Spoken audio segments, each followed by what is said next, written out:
2024 노벨문학상 수상작가 한강소설 흰 문학동네 출판 1장 나 흰 것에 대해 쓰겠다고 결심한 봄에 내가 처음 한 일은 목록을 만든 것이었다. 강보, 베네옷, 소금, 눈, 얼음, 달, 쌀, 파도, 백목련, 흰새, 하얗게 웃다, 백지, 흰 개, 백발, 수의. 한 단어씩 적어갈 때마다 이상하게 마음이 흔들렸다. 이 책을 꼭 완성하고 싶다고, 이것을 쓰는 과정이 무엇인가를 변화시켜 줄 것 같다고 느꼈다. 환부의 발을 흰 연고, 거기 덮을 흰 거즈 같은 무엇인가가 필요했다고. 하지만 며칠이 지나 다시 목록을 읽으며 생각했다. 어떤 의미가 있을까? 이 단어들을 들여다보는 일은 활로 철연을 켜면 슬프거나 기이하거나 쇠된 소리가 나는 것처럼 이 단어들로 심장을 문지르면 어떤 문장들이건 흘러나올 것이다. 그 문장들 사이에 흰 거즈를 덮고 숨어도 괜찮은 걸까? 질문에 답하기 어려워 시작을 미루었다. 8월부터는 이 낯선 나라의 수도로 잠시 옮겨와 새를 얻어 살기 시작했다. 2달 가까이 시간이 더 흘러 추워지기 시작한 밤. 익숙하고도 지독한 친구 같은 편두통 때문에 물 한 컵을 데워 알약들을 삼키다가 담담하게 깨달았다. 어딘가로 숨는다는 건 어차피 가능한 일이 아니었다는 것을. 시간의 감각이 날카로울 때가 있다. 몸이 아플 때 특히 그렇다. 14살 무렵 시작된 편두통은 예고 없이 위경련과 함께 찾아와 일상을 정지시킨다. 해오던 일을 모두 멈추고 통증을 견디는 동안 한 방울씩 떨어져 내리는 시간은 면도날을 뭉쳐 만든 구슬들 같다. 손끝이 스치면 피가 흐를 것 같다. 숨을 들이쉬며 한순간씩 더 살아내고 있다는 사실이 또렷하게 느껴진다. 일상으로 돌아온 뒤까지도 그 감각은 여전히 그 자리에 숨죽여 서서 나를 기다린다. 그렇게 날카로운 시간의 모서리, 시시각각 갱신되는 투명한 벼랑의 가장자리에서 우리는 앞으로 나아간다. 살아온 만큼의 시간 끝에 아슬아슬하게 한 발을 디디고 의지가 개입할 겨를 없이 서슴없이 남은 한 발을 허공으로 내딛는다. 특별히 우리가 용감해서가 아니라 그것밖엔 방법이 없기 때문에 지금 이 순간도 그 위태로움을 나는 느낀다. 아직 살아보지 않은 시간 속으로, 쓰지 않은 책 속으로 무모하게 걸어 들어간다. 문. 오래전 일이다. 계약하기 전에 한 번 더 그 방을 보러 갔다. 원래 흰색이었을 그 방의 철문은 시간과 함께 색이 발해 있었다. 더러웠고 여러 군데 페인트가 벗겨졌고 칠이 벗겨진 자리마다 녹이 슬었다. 그게 전부였다면 그저 유난히 낡고 지저분한 문이었다고 기억되었을 것이다. 문제는 301이라는 그 방에 호수가 씌어진 방식이었다. 누군가가, 아마 그동안 이 집에 새들었던 사람들 중 하나가 송곳 같은 날카로운 것으로 그 문의 표면을 긁어 숫자를 기입해 놓았다. 획순을 따라 나는 곰곰이 들여다보았다. 새뼘 크기의 커다랗고 각진 3. 그보다 작지만 여러 번 겹쳐 굵게 그어 3보다 눈에 먼저 들어오는 0. 마지막으로 가장 깊게 온 힘을 다해 길게 긁어놓은 1. 난폭한 직선과 곡선들의 상처를 따라 검붉은 녹물이 번지고 흘러내려 오래된 핏자국처럼 굳어 있었다. 난 아무것도 아끼지 않아. 내가 사는 곳, 매일 여닫는 문, 빌어먹을 내 삶을 아끼지 않아. 이를 악문 그 숫자들이 나를 쏘아보고 있었다. 그것이 내가 얻으려 하는 방, 그 겨울부터 지내려 하는 방의 문이었다. 짐을 정리한 다음 날 흰 페인트 한 통과 큼직한 평붓을 샀다. 도배를 하지 않은 부엌과 방의 벽에 크고 작은 얼룩들이 보였다. 특히 전기 스위치들의 주변이 까맸다. 혹여 페인트가 튀더라도 눈에 띄지 않도록 연회색 트레이닝복에 낡은 흰 스웨터를 걸치고 칠을 시작했다. 깔끔하게 마무리할 생각은 처음부터 없었다. 얼룩이 지더라도 흰 얼룩이 더러운 얼룩보다 낫겠지. 그렇게 무심한 마음으로 더러운 자리만 골라 붓질을 했다. 한때 비가 새어 생겼을 천장의 커다란 얼룩을 하얗게 칠해 없애버렸다. 연갈색 싱크대 안쪽의 더러운 부분도 물수건으로 한번 닦고는 새하얗게 칠해버렸다. 마지막으로 현관 밖으로 나가 철문을 칠하기 시작했다. 상처투성이의 문 위에 붓질을 할 때마다 더러움이 지워졌다. 송곳으로 그은 숫자들이 사라졌다. 핏자국 같은 녹물들이 사라졌다. 따뜻한 방으로 들어가 쉬다가 1시간 뒤에 나오자 칠이 흐려져 있었다. 롤러 대신 붓을 사용했기 때문에 붓자국들이 두드러져 보였다. 붓자국이 잘 보이지 않을 만큼 두껍게 한 겹 더 칠한 뒤 방으로 들어갔다. 어떻게 되었는지 보려고 다시 1시간 뒤 슬리퍼를 끌고 나오자 성근 눈이 내리고 있었다. 어느 사이 골목이 어둑해져 있었다. 아직 가로등은 켜지지 않았다. 두 손에 페인트통과 붓을 들고 엉거주춤 서서 수백 개의 깃털을 펼친 것처럼 천천히 낙하하는 눈송이들의 움직임을 나는 멍하게 지켜보고 있었다. 강보. 눈처럼 하얀 강보에 갓 태어난 아기가 꼭꼭 쌓여 있다. 자궁은 어떤 장소보다 비좁고 따뜻한 곳이었을 테니 갑자기 한겹없이 넓어진 공간에 소스라칠까봐 간호사가 힘주어 몸을 감싸준 것이다. 이제 처음 허파로 숨쉬기 시작한 사람, 자신이 누군지, 여기가 어딘지, 방금 무엇이 시작됐는지 모르는 사람, 갓 태어난 새와 강아지보다 무력한 어린 짐승들 중에서 가장 어린 짐승, 피를 너무 흘려 창백해진 여자가 그 아기의 울고 있는 얼굴을 본다. 당황하며 강보째로 아기를 받아 안는다. 그 울음을 먹게 하는 법을 아직 모르는 사람. 믿을 수 없는 고통을 방금까지 겪은 사람. 아기가 벼랑간 울음을 멈춘다. 어떤 냄새 때문일 것이다. 또는 둘이 아직 연결되어 있다. 보지 못하는 아기의 검은 눈이 여자의 얼굴 쪽을, 목소리가 들리는 쪽을 향한다.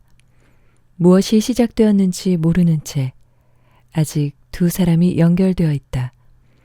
피냄새가 떠도는 침묵 속에서 하얀 강보를 몸과 몸 사이에 두고. 벤의 옷. 내 어머니가 낳은 첫 아기는 태어난 지 2달 만에 죽었다고 했다. 달떡처럼 얼굴이 흰 여자아이였다고 했다. 8달 만에 조산이라 몸이 아주 작았지만 눈, 코, 입이 또렷하고 예뻤다고 했다. 까만 눈을 뜨고 어머니의 얼굴 쪽을 바라보던 순간을 잊을 수 없다고 했다.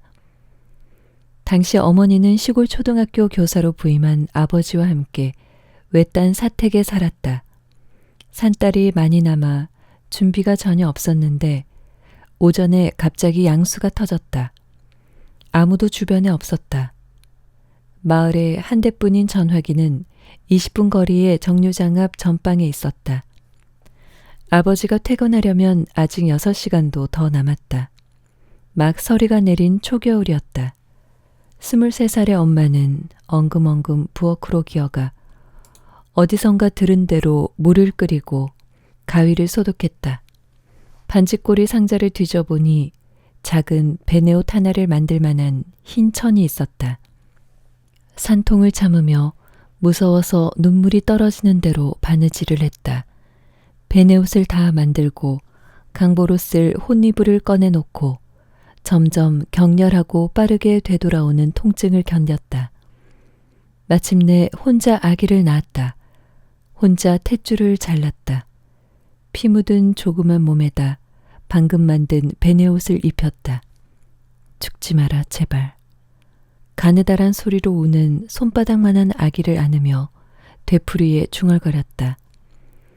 처음엔 꼭 감겨있던 아기의 눈꺼풀이 1시간이 흐르자 거짓말처럼 방긋 열렸다. 그 까만 눈에 눈을 맞추며 다시 중얼거렸다. 제발 죽지 마. 1시간쯤 더 흘러 아기는 죽었다. 죽은 아기를 가슴에 품고 모로 누워 그 몸이 점점 싸늘해지는 걸 견뎠다. 더 이상 눈물이 흐르지 않았다. 달떡. 지난 봄 누군가 나에게 물었다. 당신이 어릴 때 슬픔과 가까워지는 어떤 경험을 했느냐고. 라디오 방송을 녹음하던 중이었다. 그 순간 불현듯 떠오른 것이 이 죽음이었다. 이 이야기 속에서 나는 자랐다. 어린 짐승들 중에서도 가장 무력한 짐승. 달떡처럼 희고 어여뻤던 아기. 그이가 죽은 자리에 내가 태어나 자랐다는 이야기. 달떡같이 희다는 게 뭘까? 궁금해하다가 7살 무렵 송편을 빚으며 문득 알았었다. 새하얀 쌀 반죽을 반죽해 제각각 반달 모양으로 빚어놓은 아직 찌지 않은 달떡들이 이 세상 것 같지 않게 곱다는 것을. 하지만 정작 얼기설기 솔잎들을 매달고 접시에 담겨 나온 떡들의 모습은 실망스러웠다. 고소한 참기름의 반들거리는 찜솥의 열과 김으로 색감과 질감이 변형된 그것들은 물론 맛이 있었지만 눈부시게 곱던 쌀 반죽과는 전혀 다른 것이 되어 있었다. 엄마가 말한 달떡은 찌기 전의 달떡인 거야. 그 순간 생각했었다. 그렇게 깨끗한 얼굴이었던 거야. 그러자 쇠에 눌린 것 같이 명치가 답답해졌다. 지난 봄 그 녹음실에서 이 이야기는 하지 않았다. 대신 어릴 때 기르던 개 이야기를 했다. 내가 6살이 되던 겨울, 죽은 백구는 진돗개 피가 절반 섞여 유난히 영리한 개였다고 했다. 다정하게 함께 찍은 흑백 사진 한 장이 남아있지만 살아있었던 때 기억은 이상하게도 없다. 선명한 건 오직 죽던 날 아침 기억뿐이다. 하얀 털, 까만 눈, 아직 축축한 코. 그날 이후 지금까지 나는 개를 좋아하지 않는 사람이 되었다. 손을 뻗어 개의 목과 등을 쓰다듬을 수 없는 사람이 되었다. 안개. 이 낯선 도시에서 왜 자꾸만 오래된 기억들이 떠오르는 걸까? 거리를 걸을 때 내 어깨를 스쳐 지나가는 사람들이 하는 거의 모든 말, 스쳐 지나가는 표지판들에 적힌 거의 모든 단어를 나는 이해하지 못한다. 움직이는 단단한 섬처럼 행인들 사이를 통과해 나아갈 때 때로 나의 육체가 어떤 감옥처럼 느껴진다. 내가 겪어온 삶의 모든 기억들이 그 기억들과 분리해낼 수 없는 내 모국어와 함께 고립되고 봉인된 것처럼 느껴진다. 고립이 완고해질수록 뜻밖의 기억들이 생생해진다. 압도하듯 무거워진다. 지난 여름 내가 도망치듯 찾아든 곳이 지구 반대편의 어떤 도시가 아니라 결국 나의 내부 한가운데였다는 생각이 들 만큼 지금 이 도시는 새벽 안개에 잠겨 있다. 하늘과 땅의 경계가 사라졌다. 한강 소설 흰. 설명과 줄거리. 소설가 한강의 장편 소설. 2018년 맨부커상 최종 후보작이다. 삶과 죽음이라는 경계를 무력하게 만드는 이 소설은 한 권의 시집으로 읽힘에 손색이 없는 65편의 이야기로 구성되어 있다. 강보, 베네옷, 각설탕, 입김, 달, 쌀, 파도, 백지, 백발, 수의. 작가로부터 불려나온 흰것의 목록은 총 65개의 이야기로 파생되어 나와 그녀와 모든 흰이라는 3개의 장 아래 담겨 있다. 한 권의 소설이지만 각 소제목, 흰것의 목록들 아래 각각의 이야기들이 그 자체로 밀도 있는 완성도를 자랑한다. 나에게는 죽은 어머니가 23살에 낳았다 태어난 지 2시간 만에 죽었다는 언니의 사연이 있다. 나는 지구의 반대편에 오래된 한 도시로 옮겨온 뒤에도 자꾸만 떠오르는 오래된 기억들에 사로잡힌다. 나에게서 비롯된 이야기는 그녀에게로 시선을 옮긴다. 나는 그녀가 나 대신 이곳으로 왔다고 생각하고 그런 그녀를 통해 세상의 흰 것들을 다시금 만나기에 이른다.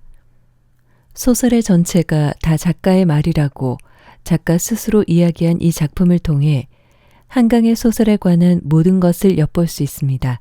흰이라는 한 글자에 매달려 파생시킨 세상의 모든 흰 것들에 대해 한강이 써내려간 한강의 문장들 속에서 한강이 끌어올린 넓고도 깊은 서사를 만나게 됩니다. 소설 흰의 배경. 흰은 과거와 현재를 오가는 이야기로 작가는 주인공의 회상 속에서 흰 세계의 여러 상징성을 탐구합니다. 주인공은 죽은 누이의 존재를 잊지 못하고 그녀를 떠올리게 하는 다양한 흰색 사물들을 통해 상실의 아픔을 겪습니다. 이러한 배경은 한국 사회의 전통적인 가치관과 현대적인 갈등을 동시에 반영하고 있습니다. 줄거리 요약. 주인공이 어린 시절의 기억을 회상하는 방식으로 전개되는데요. 그녀는 언니의 죽음을 경험하며 그 상실감을 극복하기 위해 애쓰고 주변의 흰색 사물들이 그녀에게 언니를 떠올리게 합니다. 예를 들어 눈, 소금, 흰옷 등은 언니와의 기억을 상징적으로 나타내며 주인공은 이를 통해 자신의 정체성과 감정을 탐구합니다. 이 과정에서 독자는 주인공의 내면적 갈등과 감정을 깊이 이해할 수 있게 되죠.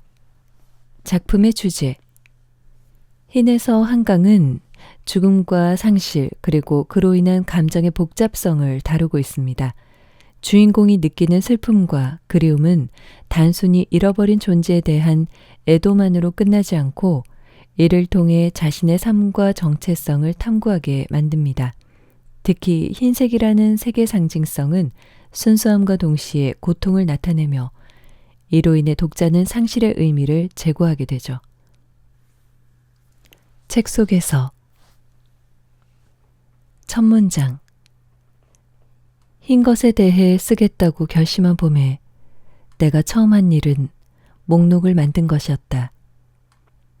11페이지. 날카로운 시간의 모서리, 시시각각 갱신되는 투명한 벼랑의 가장자리에서 우리는 앞으로 나간다. 살아온 만큼의 시간 끝에 아슬아슬하게 한 발을 디디고 의지가 개입할 겨를 없이 서슴없이 남은 한 발을 허공으로 내딛는다. 특별히 우리가 용감해서가 아니라 그것밖엔 방법이 없기 때문에. 39페이지. 이제 당신에게 내가 흰 것을 줄게. 더럽혀지더라도 흰 것을, 오직 흰 것들을 건넬게. 더 이상 스스로에게 묻지 않을게. 이 삶을 당신에게 건네어도 괜찮을지. 64페이지. 얼굴로 몸으로 세차게 휘몰아치는 눈송이들을 거슬러 그녀는 계속 걸었다. 알 수 없었다. 대체 무엇일까? 이 차갑고 적대적인 것은 동시에 연약한 것, 사라지는 것, 압도적으로 아름다운 이것은. 81페이지. 어떤 기억들은 시간으로 인해 훼손되지 않는다. 고통도 마찬가지다. 그게 모든 걸 물들이고 망가뜨린다는 말은 사실이 아니다. 117페이지. 만일 당신이 아직 살아있다면 지금 나는 이 삶을 살고 있지 않아야 한다. 지금 내가 살아있다면 당신이 존재하지 않아야 한다. 어둠과 빛 사이에서만, 그 파르스름한 틈에서만 우리는 가까스로 얼굴을 마주본다. 130페이지. 길었던 하루가 끝나면 침묵할 시간이 필요하다. 난로불 앞에서 자신도 모르게 그렇게 하듯 침묵의 미미한 온기를 향해 굳은 손을 뻗어 펼칠 시간이. 188페이지. 어쩌면 아직도 나는 이 책과 연결되어 있다. 흔들리거나 금이 가거나 부서지려는 순간에 당신을, 내가 당신에게 주고 싶었던 흰 것들을 생각한다. 나는 신을 믿어본 적이 없으므로 다만 이런 순간들이 간절한 기도가 된다. 71페이지. 입김. 어느 추워진 아침 입술에서 처음으로 흰 입김이 새어나오고 그것은 우리가 살아있다는 증거, 우리 몸이 따뜻하다는 증거, 차가운 공기가 캄캄한 허파 속으로 밀려 들어와 체온으로 덮여져 하얀 날숨이 된다. 우리 생명이 희끗하고 분명한 형상으로 허공에 퍼져나가는 기적. 작가 소개. 한강. 1970년 겨울 광주에서 태어났다. 노벨문학상, 메디치상, 대산문학상, 김만중 문학상, 김유정 문학상, 이상문학상, 한국소설문학상 등을 수상했다. 한강, 지은이의 말. 모국어에서 흰색을 말할 때 하얀과 흰이라는 두 형용사가 있다. 솜사탕처럼 깨끗하기만 한 하얀과 달리 흰에는 삶과 죽음이 소슬하게 함께 배어 있다. 역사적 트라우마를 정면으로 마주하고 인간 삶의 연약함을 드러내는 강렬하고 시적인 산문. 애도와 부활, 인간 영혼의 강인함에 대한 책. 가볍게 책 읽기였습니다. 잘 자요.